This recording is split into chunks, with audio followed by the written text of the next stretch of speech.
এখন তো লিচুর সিজন, বাড়িতে লিচু এসছে। লিচু খেতে গিয়ে দেখি লিচুটা খুব বেশি মিষ্টি না, হালকা টক টক। আর লিচুগুলো যখন টক, তো চলো লিচু মাখা করা যাক। লিচু মাখা কিন্তু আমি এই প্রথমবার করছি।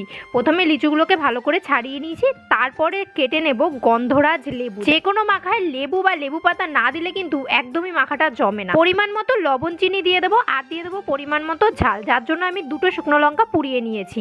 আর দিয়ে দেবো কাটা লেবুগুলো এবং লেবু পাতা। এরপর আস্তে আস্তে লিচুগুলোকে একটু ভেঙে নেব আর কাসুন্দি দিয়ে ভালো করে মেখে নেব। হয়ে গেল আমাদের লিচু মাখা রেডি। এবার আসি খাবার কথায়। আমি কিন্তু লিচু মাখাটা প্রথম বানালাম, আর খেতেও কিন্তু দারুণ ছিল। কারণ তোমরাই ভেবে দেখো, টক যে কোনো জিনিস মাখা কিন্তু খেতে খুব ভালো লাগে। আর যেহেতু লিচুটা টক ছিল, আর তার মধ্যে একটু ঝাল, একটু লবণ, একটু চিনি আর একটু লেবু পাতা, সঙ্গে একটু কাসুন্দি পড়েছিল, তার জন্য লিচুটা কিন্তু দারুণ লাগছিল খেতে। একবার বানিয়ে অবশ্যই ট্রাই করো, আশা করি তোমাদের খুবই ভালো লাগবে। আর ভিডিওটা কেমন লাগলো জানিও। দেখা হবে তোমাদের সাথে নেক্সট ভিডিওতে। টাটা।